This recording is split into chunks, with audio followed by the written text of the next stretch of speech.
So you mentioned voice of the customer. How do analytics apply and why are VOC analytics so important for business?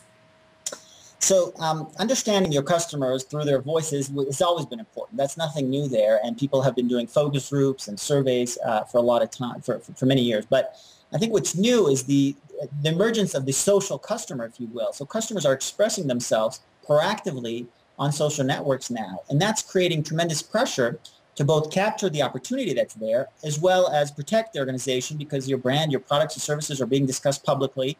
It's exposed to millions.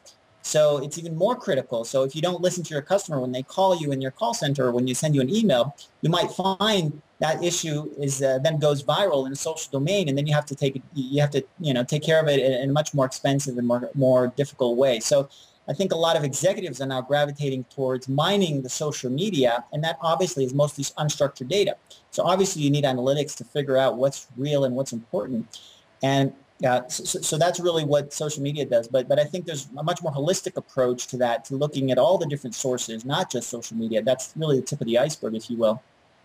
And you need analytics to be able to mine that, especially the unstructured data. But also structured surveys can be done much more effectively and much more smartly if you use analytics to drive them by knowing who the customer is, for example, before you ask those questions.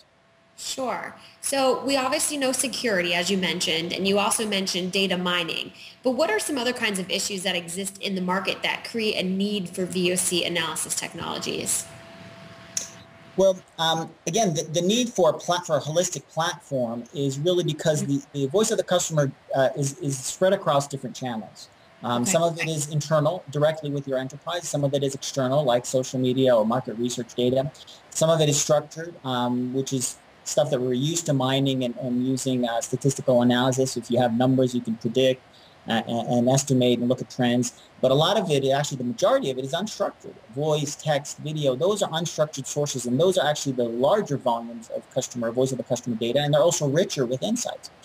So if somebody tells you they're going to give you a 5 out of 5 or a 1 out of 5 for their experience, you also want to get a little bit of color why that is, and that's where the unstructured comes into play. And I think being able to combine all those different sources and mine them and come up with a true voice of the customer that really represents the moment of what's happening right now, and doing that proactively before things go viral is really, really critical these days.